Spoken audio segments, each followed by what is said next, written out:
about the Oversoul. I've been listening to you talk about that concept a little bit.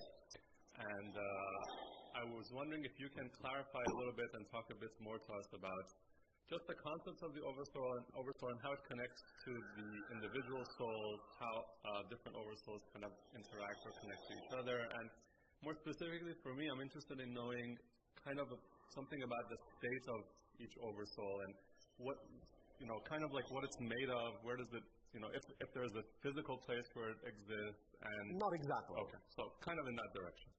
All right. Now, the idea of the Oversoul is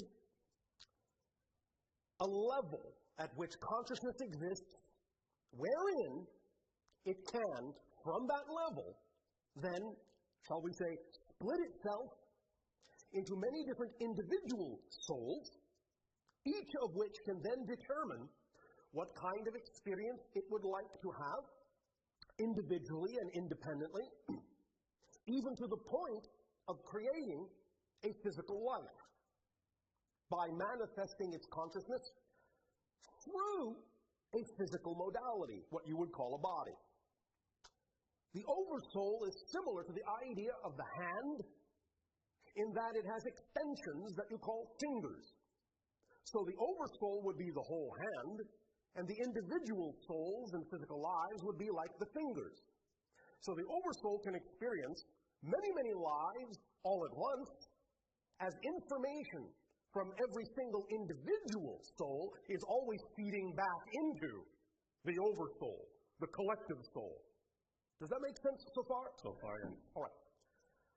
So you can look at it as a vibrational level of consciousness, a vibrational level of energy that allows a much more expanded and aware expression of consciousness to exist that can then individuate itself into different levels of consciousness from that point by lowering its frequency, lowering the frequency of its extensions, so to speak, to whatever point it wishes to, even unto the idea of lowering that frequency of the extension into physical materialization. But it's like a probe. You might say the Oversoul is a collective consciousness that can send out extensions or probes into a variety of dimensions, a variety of experiences, and receives along those lines, along those linkages, all of the experience, all the information that those probes, that those extensions are plugging into. Make sense? Mm-hmm. Now, Oversouls obviously can connect in a similar fashion to other Oversouls on the same level. Again, what it takes is simply a certain adjustment of frequency to do so. Because remember, frequency is the only thing that differentiates the one consciousness out of which everything is made. Mm-hmm. So, when the Oversoul itself, a particular signature vibration, thus adjusts its vibration to be that which is inclusive of the vibration of another Oversoul, an automatic communication and communion and linkage is made. Mm-hmm. Does that make sense? Sure. All right. Does this answer the question specifically enough, or is there some more detail you wish to go into about this idea? I would like to go into more detail, whether you'd like to just go yourself or I can ask more follow-up questions. By all means, you may guide the conversation. Great. So that we are addressing specifically what it is you wish to learn. Thank you. So one could say, correct me if I'm wrong, that at the highest level, the Oversoul is consciousness itself. Is the one. The one, exactly. Yes. Now, as you come down from there and it splits off into different levels, and then again down from there and down from there, my question really is, do Oversouls at those levels only exist in the form of frequency, or is there some physical manifestation at those levels as well that goes on? And to what extent are they aware of themselves as individual Oversouls or individual? All right. It will depend. Okay. And what it mostly depends upon is whether or not an environment can be created that can actually handle the physicalization of the Oversoul. Mm-hmm. For example, dolphins are individualized souls. Whales are multiple dolphin Oversouls. You follow me? No, sorry. All right. A whale is an Oversoul in physical form. Mm-hmm. It is the Oversoul of a multitude of dolphins. Got it.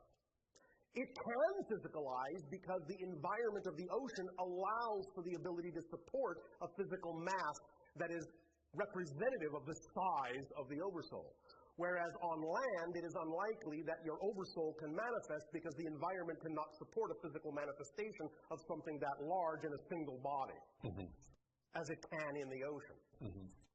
But the Oversoul can take on certain characteristics that are close to physicalization, and in that sense, it is what would be called the collective consciousness of your planet.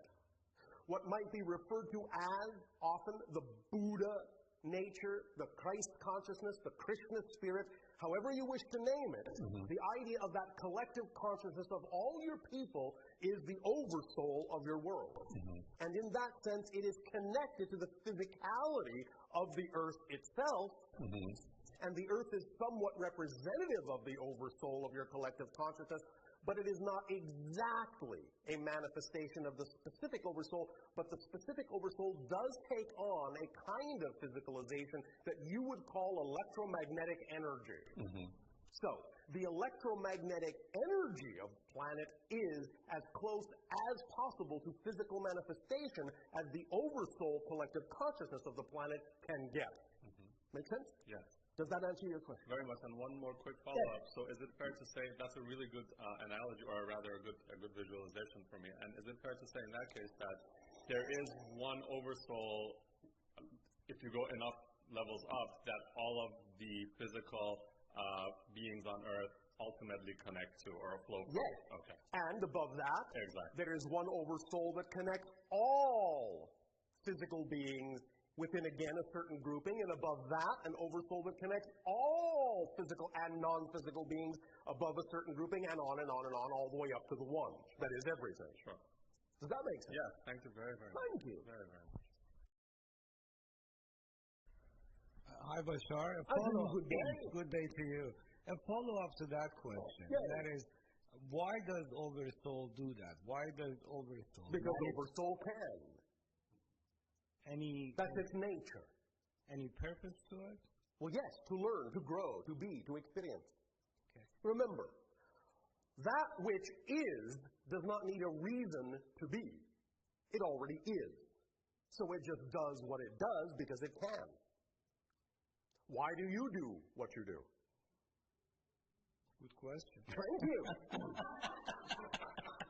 In other words, what any level of being or consciousness does, it does simply because the thing that it does, ideally, is a representation of its true self. It is simply an expression of what it is. It is a representation, if you will, of its passion, of its truth, of its light. It is simply an expression of who and what it is as an individualized concept within creation. It is simply being itself. Okay, one more follow-up on this, and I'll give it to Ali. How does this Oversoul grow by this experience?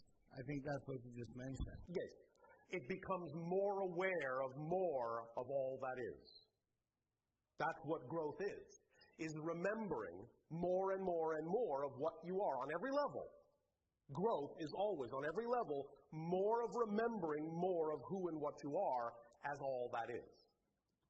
Does that make sense to you? Yes, it does, actually. Thank you very much. Hi, Bashar. And to you, good day. Thank you for your presence. And yours as well. A follow-up to the...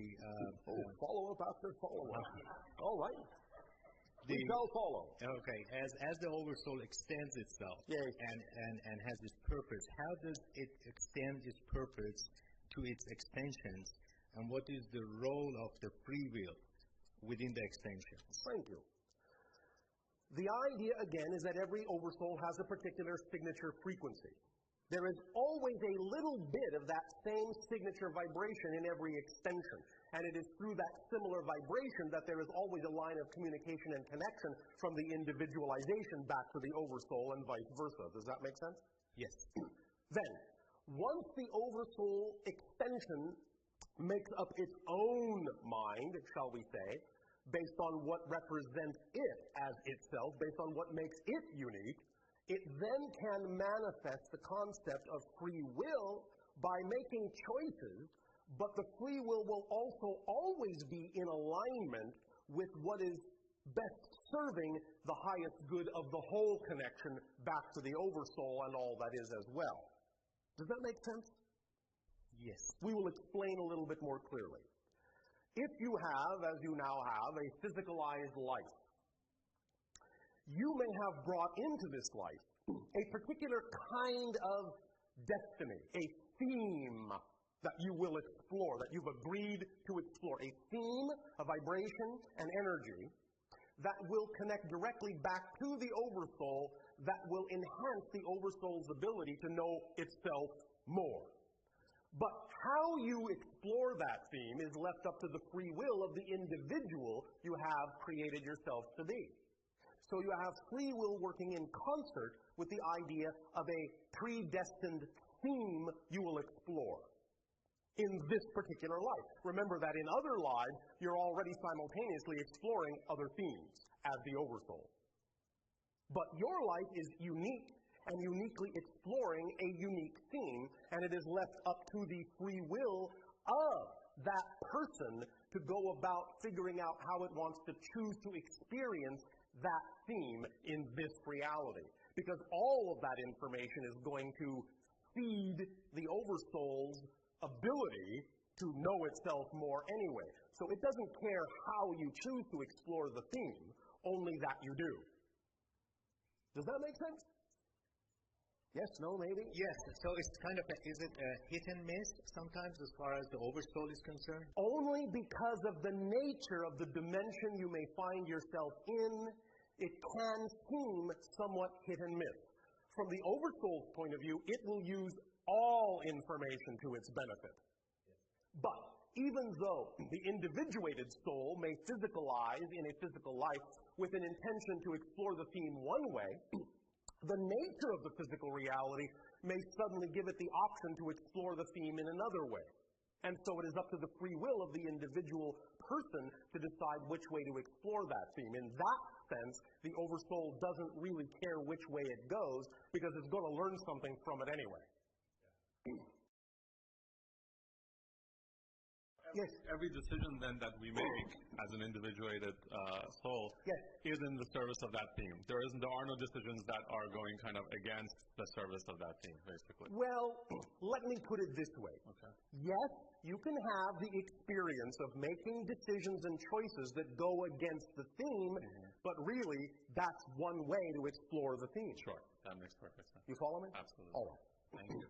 Because you're making decisions relative to that theme and not another one. Sure. All right. Makes sense. Thank you. Yes. Bashar, at your level of consciousness, can you easily connect to your Oversoul? We are never unaware of it at this level.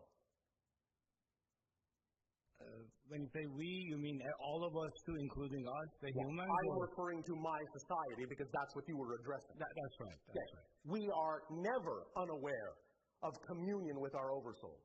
Okay.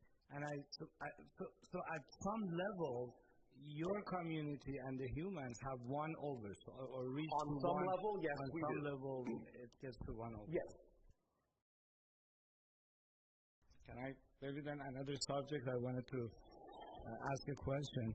I have some trouble understanding the dimension of time. Oh yes, well you're not alone. And maybe you can help. Well, what is it you feel you don't understand about the idea? You do understand that time is your creation, yes? No? Maybe not. Oh, all right, well you know that it is. Okay. Space-time is a vibration in consciousness that gives you a frame of reference for having what you call a physical experience. Without the vibrational frame of reference called space-time, you could not have an experience that you would call physical. So it's created by a level of your consciousness and imposed on your consciousness kind of like a structure or a filter through which you will experience yourself as a physical being, because without that, you can't experience yourself as physical. So space-time is created for the purpose of actually experiencing process in creation, because without space-time, everything is created instantaneously. you see? Yes. So that you can experience the concept of process, you have to have a framework self-imposed upon your consciousness called space-time. It's like putting a helmet over your head and looking through a goggle that creates a certain look. Because without that, you can't have that look. You can't have that viewpoint. So time is an arbitrary illusion created by your consciousness in order to see yourself in a certain way, in order to experience yourself in a certain way. And that certain way mostly involves the idea of the ability to experience process. That things are in the act of being created, as opposed to simply instantaneously being, which is what it is on higher levels. Does that make sense? Yes, I think to some extent, yes. But that takes me to the next question. Yeah, so maybe perhaps I can understand it better. Yes. That is, how does time work in your level of consciousness? Well, it works very well, thank you. And how is it different? It is not so structured. We have the understanding now in our experience that time for us does not have to be created in such a structured way. We use it as a tool when it is necessary. For instance, when we are speaking with a civilization like your own, we understand that we must lock into your time frequency, your sense of time, in order to communicate with you in a timely fashion. But in our own reality, we hardly ever really experience it that way. Sometimes we don't experience it linearly at all. Our consciousness shifts up and down what you would call the timeline very frequently, very freely, very fluidly, so that we can be not only where we wish to, but when we wish to, in our focus, in our consciousness. Does that make sense?